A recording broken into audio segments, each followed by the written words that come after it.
অসম চৰকাৰৰ সন্মানীয় শিক্ষামন্ত্ৰী ডক্টৰ ৰণোজ পেগু ডাঙৰীয়া, মোৰ সতীৰ্থ মন্ত্ৰী উৰ্খাগৰা ব্ৰহ্ম ডাঙৰীয়া, সঞ্জয় কিষাণ ডাঙৰীয়া, আজিৰ সভাত উপস্থিত অসম চৰকাৰৰ শিক্ষা বিভাগৰ উপদেষ্টা প্ৰফেচাৰ ননীগোপাল মহন্ত ডাঙৰীয়া,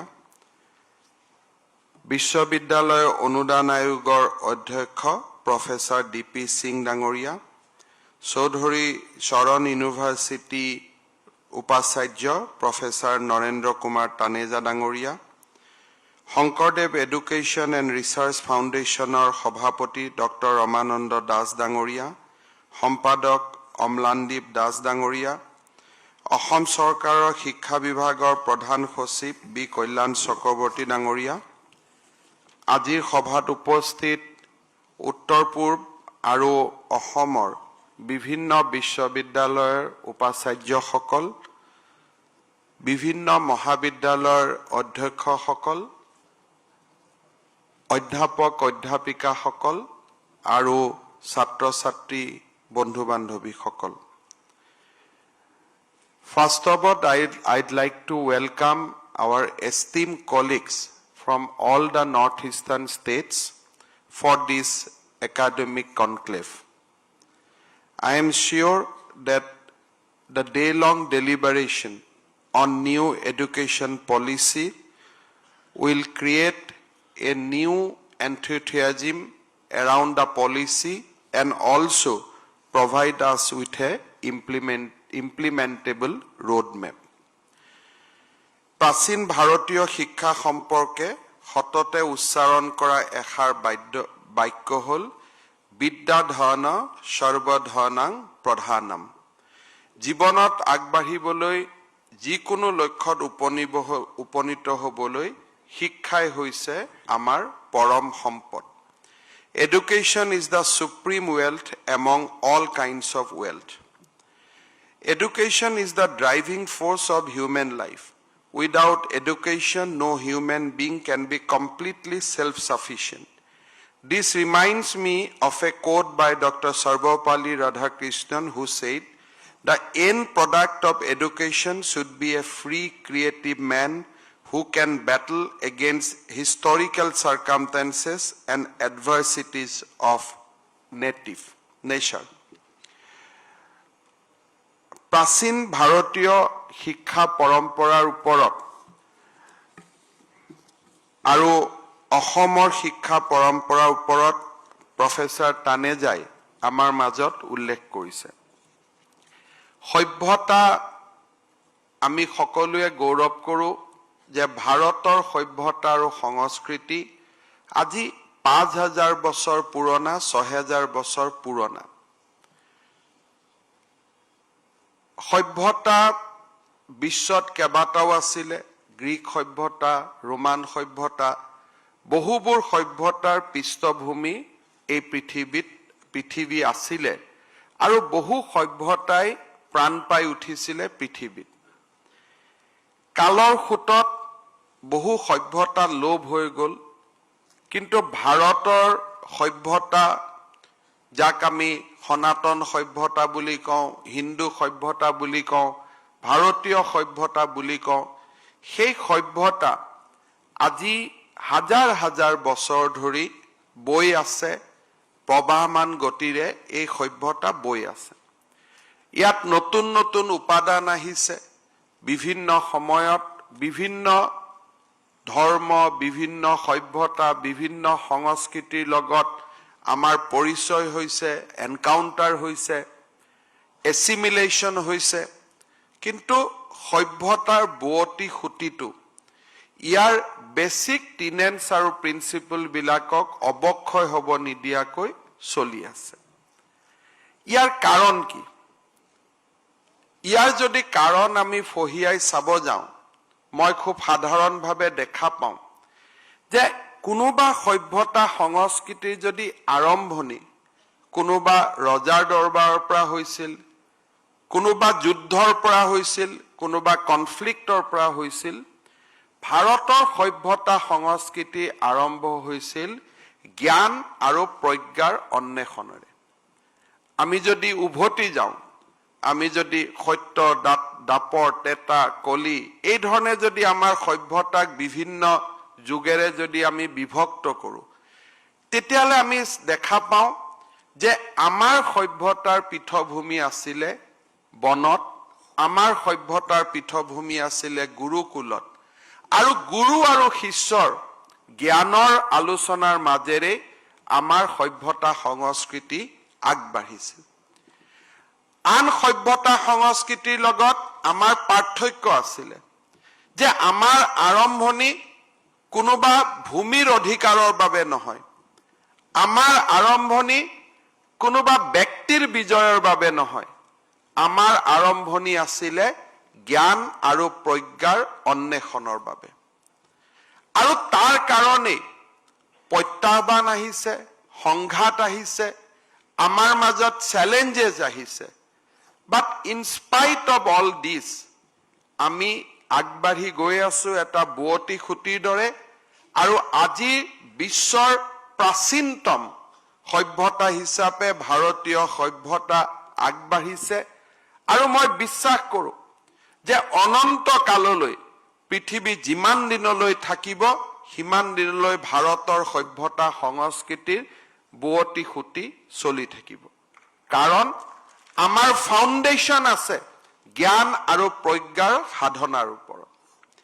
ৰাষ্ট্ৰীয় শিক্ষানীতি যেতিয়া আমি আলোচনা কৰোঁ এই ৰাষ্ট্ৰীয় শিক্ষানীতিয়ে 2020 ৰাষ্ট্ৰীয় শিক্ষানীতিয়ে আমাক পুনৰবাৰ উভতাই লৈ যাব খুজিছে যে কি ভ্যালুজৰ ওপৰত কি একাডেমিক টেকনিকৰ ওপৰত আৰু কি চিন্তা কি ধাৰণাৰ ওপৰত আমাৰ সভ্যতা সংস্কৃতিৰ সৃষ্টি হৈছিল আৰু তাত কোনবিলাক আধুনিক উপাদানৰ প্ৰয়োজন আছে ভাৰতৰ সভ্যতা সংস্কৃতিক আৰু ভাৰতৰ প্ৰাচীন শিক্ষাৰ যি ধাৰণা আছিল তাক মূল স্তম্ভ হিচাপে লৈ আৰু আধুনিক সভ্যতা বিশ্বৰ সভ্যতাসমূহৰ লগত নতুন নতুন বৈজ্ঞানিক সৃষ্টিসমূহৰ লগত একেলগে খোজ কাঢ়িব পৰাকৈ 2020 ৰাষ্ট্ৰীয় শিক্ষানীতি আমাৰ দেশে আৰম্ভ কৰিছিলে আমাৰ দেশে গ্ৰহণ কৰিছিলে বহু কথাৰ কাৰণে সমাজে এজন মানুহক মনত ৰাখে বহু কথাৰ কাৰণে সমাজে এটা যুগক স্বীকৃতি দিয়ে বহু কথাৰ বাবে সমাজে কোনো কোনো সময়ত কোনো এছাম ব্যক্তিক ইতিহাসে সদায়ৰ বাবে স্মৰণ কৰে যোৱা এটা দশকত ভাৰতৰ বৌদ্ধিক জগতখনত আৰু ভাৰতবৰ্ষৰ শৈক্ষিক জগতখনত আৰু ভাৰতৰ সভ্যতা সংস্কৃতিত যদি আটাইতকৈ জ্ঞান অন্বেষণ আৰু প্ৰজ্ঞাৰ সাধনাৰ বাবে আমি যদি কিবা এটা উপহাৰ পাইছো সেয়া হৈছে ৰাষ্ট্ৰীয় শিক্ষানীতি 2020 এই ৰাষ্ট্ৰীয় শিক্ষানীতিয়ে ভাৰতৰ প্ৰধানমন্ত্ৰী নৰেন্দ্ৰ মোদী ডাঙৰীয়াৰ আমাৰ সভ্যতা সংস্কৃতিৰ ওপৰত থকা আস্থা আৰু ভাৰতবৰ্ষখনক আকৌ এবাৰ সেই পৰম বৈভৱশালী স্থিতিলৈ লৈ যোৱাৰ যি কল্পনা তাক বাস্তৱত ৰূপায়িত কৰাৰ এক প্ৰচেষ্টা এই শিক্ষানীতিৰ জৰিয়তে প্ৰতিফলিত হৈছে প্ৰফেসৰ কস্তুৰী নন্দন ডাঙৰীয়াৰ নেতৃত্বত এই শিক্ষানীতিখনক আমাৰ যুগৰ লগত খাপ খোৱাকৈ এই শিক্ষানীতিখনক প্ৰস্তুত কৰা হৈছে আৰু এই শিক্ষানীতিয়ে যুৱক যুৱতীক আমাৰ নতুন চাম ডেকা লৰাক নিজৰ ইচ্ছা অনুসৰি আৰু নিজৰ ক্ৰিয়েটিভিটিক অনুসৰণ কৰি নিজৰ কেৰিয়াৰ পাথত আগুৱাই যাবলৈ প্ৰেৰণা দিছে মই ভাবো যে এই শিক্ষানীতিখনক আমি যি আমাৰ হাতত যি মেন্ডেট দিয়া হৈছে যে by 2034 we have to implement this policy এই পলিচিখনক আমি যদি পৰ্যালোচনা কৰি পদে পদে ইয়াৰ যদি ইমপ্লিমেন্টেশন ফ্ৰেমৱৰ্ক বিলাক আমি যদি নিৰ্ণয় কৰি এটা এটাকৈ যদি আমি আগুৱাই যাব পাৰো মোৰ বিশ্বাস যে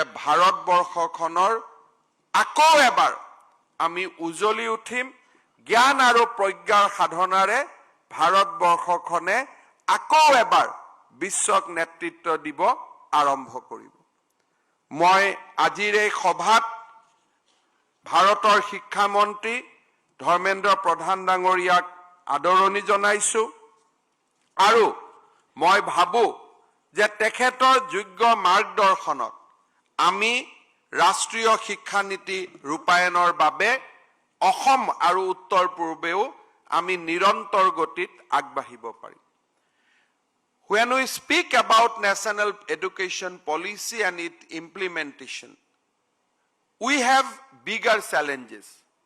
অলপ আগতে অসমৰ শিক্ষামন্ত্ৰী ৰনোজ পেগু ডাঙৰীয়াই কৈছে Education policy has said that children has a right to get education in their mother tongue at least up to class 5. So it's a very easy concept. When we are in Lucknow, we are in Delhi, it is very easy for anybody. It is a very nice thing. Everybody knows Hindi. So what is harm if we introduce mother language in class 5? But when it comes to a diverse region like Northeast, we have 180 languages. Now state has to recruit or motivate teachers in 180 languages. If at all we go by the spirit, or if we say no, we will not go by the spirit, we will go by the letter, pick up 4, 5, 6 languages. But if we are actually interested in implementing this policy, then we have to create syllabus, we have to create textbook, we have to print textbook every year in 180 languages. Today, when we prepare textbook in 4 languages, we face very, very difficult situation. Sometimes we say we prepare in our textbook corporation, we prepare textbook in Assamese, Bengali, Hindi, English, Bodo. If somehow by mistake some trucks goes to Barak Valley carrying Assamese textbook, we get reaction out of there. And sometime if we by mistake we carry some Bengali textbook to Sibsagar or Dibrugarh, we get reaction from there. Because people are so sensitive about their languages. Even a minor human error is not appreciated. People do not accept. If in a surgery a doctor does something wrong, people will say, no, after all he is a human being. But if we do some mistake on language, people believe that it is an unpardonable mistake. So implementation of national education policy is a huge challenge in compared to bigger state and in a state where multi-ethnic society is there. The same situation in Arunachal, same situation is Nagaland, because we do not have a single mother language. We have for different tribes, different community, we have different language. Although in Assam we speak Assamese, everybody knows Assamese, but when we say that children has right to be taught under mother tongue, then this is a different ball game altogether. Now how state government will create teacher post for 180 language in northeastern region? How will print textbook? How will distribute that textbook? This is not a human, at least in today's context, it is not immediately possible for anybody. So in this, there are so many other challenges. I am just elaborating one challenges while we are talking about national education policy. So the role of central government will be very, very important. It is not about giving finance, it is not about giving money. The central government and the northeastern state has to work very closely in developing implementation framework so that we can also go equally with the other states of this great country, because we know that this education policy we need to implement for future of this country. There is no option. We cannot say no, Northeastern region will not implement. We have to implement because we want to march along with the country, and we want to see that Northeastern region is neither financially or academically we are burden on the country, but we are also a contributor on the nation's growth. So today is a very unique opportunity for all of us that Sri Dharmendra Pradhan ji, whom we know very closely, he is a friend of Assam. During his tenure as a petroleum minister, he has contributed immensely for the growth of Assam. I must acknowledge that he is one of those ministers who knows the sensitivity of the region, who knows the condition of the region. I want to mention only one example how he liked or how he loves the state of Assam. When I brought up as a students, we have been always told that Government of India takes out Assam oil and refine it in Barauni, and still people goes to any extent that people steal Assam wealth, exploit Assam wealth. That was the version we have heard all along. That is the way we have been taught. That is the way we have been, a situation has been created, a conflict of interest has been created between the rest of India and Assam. But how the thing has changed now? Assam only produce probably 3 million metric ton of crude. This is not enough in comparison to the refining capacities of our refinery. Numaligarh refinery has proposed before us, sir, we want to expand it to 9 million metric ton. Then we said, we have crude. Crude is available. No, sir, there is no crude available. Then how you will do? We have to brought it from Paradip. Because Paradip is a port, crude will come from abroad and we will take it from Paradip to Numaligarh. Then I asked the Numaligarh people, I have heard that Assam's crude has been exploited, it is being taken away. So how you can brought it now to Assam? They said, no, we'll put a pipeline. And from Paradip through pipeline crude will come to Numaligarh. And Numaligarh it will be refined and it will be sent back Assam, Bangladesh, all entire regional territory, Bengal, Orissa, everywhere it will go out from Assam. I said, is it what you are talking? Is it possible? They said, no, sir, it is possible. Dharmendra ji had said that it is okay. It is possible. And today, that possibility is now no longer a possibility. Work is going on in full swing. And we are going to have not less than 10 million metric ton of oil from Paradip port through pipeline. It will be refined in Numaligarh, demolishing all arguments of our previous generation that crude oils are being taken by Government of India for exploitation. We produce 3 million metric ton and 10 million metric ton will come to Assam from the outside. Earlier we have been accused that there is a line in Barauni. Crude goes to Barauni. Barauni refinery are being run by the crude of Assam. Today, rather Barauni, the same crude line which we have set up probably in 1970, 1980 for taking 1 million metric ton of crude, the same pipeline are being used because of Sri Dharmendra Pradhan to pump crude oil to Bongaigaon and refine it back and sell it in the market. So today Bongaigaon refinery is being survived with the same crude pipeline which we were being taught that this is a symbol of India's exploitation. Today the things is different. Because somebody has put that crude oil pipeline, we are getting crude back to Assam and we are running Bongaigaon refinery. So that was the kind of contribution of Narendra Modi, our Prime Minister, and Sri Dharmendra Pradhan.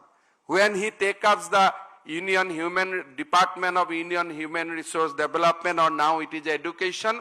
I told Ranush Pegu that, Dada, please don't worry now, we'll be able to implement the national education policy because Dharmendra is there. So that kind of confidence we have.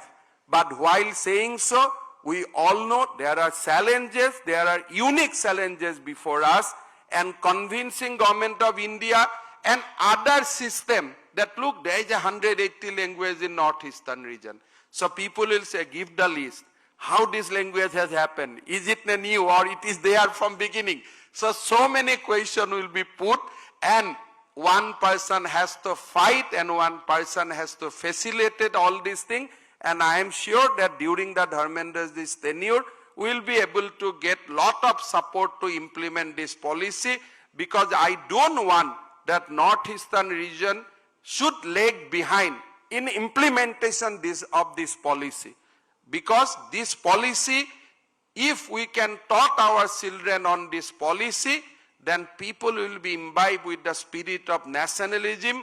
Lot of social tension, social problem will also get resolved automatically. Now people say there is a contradiction between the community. Other day, one gentleman has told us there is no contradiction, there is only diversity. There is a difference between contradiction and diversity. We celebrate diversity. So those are the minor things the left liberal has created an impression in our mind that our society lives in contradiction. But now, because of new education policy, we know that the teaching which were given to us is wrong. We have diversity, we do not have any contradiction. So those kind of small things we need to know, and we need to reform ourselves. Left liberal has done great injustice to our education system. Through this educational policy, we can go back to basics. So I'd like to request all my resource person who has come from the Northeastern region states and also from the state to help us in creating a proper implementable framework for implementing this national education policy 2020. Assam has already made certain progress for implementing this policy. We have created a high-level committee for national education plan policy. The draft NEP implementation plan has been ready. Rajya Shiksha Ayog has been formed. In our next cabinet, we are going to divide our system the way in the policy it has been envisaged, foundation, preparatory, elementary. On that format, we are going to notify our education policy on 25th of this month. And we are also going ahead with setting up of different new university. We have already shortlisted that our Autonomous College of Lakhimpur, Nagaon, and Jorhat, JB Law College, along with Sibsagar College and Handik College, will be given the status of university in next 2 years of time. We are going ahead. We are not waiting for 2034. We are going ahead with the implementable part, whatever is possible on the state government side. We have created policy for teacher transfer, online teacher transfer, recruitment. So everything is going ahead in full swing. Only wherever on certain parts state government cannot do on our own, we need help and guidance from the central government. And I am sure that guidance will come to us now, and I am very, very confident about that. Dharmendra Pradhan जी को मैं बताना चाहता हूं कि असम एक ऐसा प्रदेश है जो हमारा जीडीपी का 6% हम हेल्थ एंड एजुकेशन में खर्चा करता हूं। ये एक हमारा बहुत ही स्ट्रेंथ है। हमारा जीडीपी 4 लाख करोड़ है। Against 4 lakh crore, we spend around 26,000 crore rupees on education. Similarly, we are spending that much amount on health. So both health and education, we have already achieved 6% of our GDP. So that is a very, very positive side on our part. हम लोग बहुत कोशिश कर रहा हूँ अभी tea garden area में हर tea garden में हम लोग हाई स्कूल खोलने का व्यवस्था किया हूँ और आगे जाके हमारा यूनिवर्सिटी कॉलेजेस सब में हमने एक नया वातावरण क्रिएट किया हो कि भाई एजुकेशन में कोई टीचर पोस्ट खाली नहीं रहना चाहिए, कोई फैकल्टी पोस्ट खाली रहना नहीं चाहिए। और हमारा क्लास 12 और क्लास 10 का जो गैप था, 2 काउंसिल था, ये सारे हम समाप्त करने जा रहा हूं और 2022 will be very, very interesting from the point of view of education. Only 7 days back, probably we sat down from morning 9 to evening 8 discussing only about education, and we are putting lot of emphasis, and we want to turn 2022 a year of achievement so far as implementation of this policy and also for the overall growth of education. So मैं आप लोग को बहुत बहुत धन्यवाद देता हूं। आप लोग आज और कल आप लोग चर्चा कीजिए और हम लोग को एडवाइस कीजिए कि कैसे हम लोग NEP 2020 को और बहुत अच्छा से हम लोग इम्प्लीमेंटेशन करने के लिए सफल होता हूं। मैं यही बोल के मेरा बाणी को विराम देता हूं।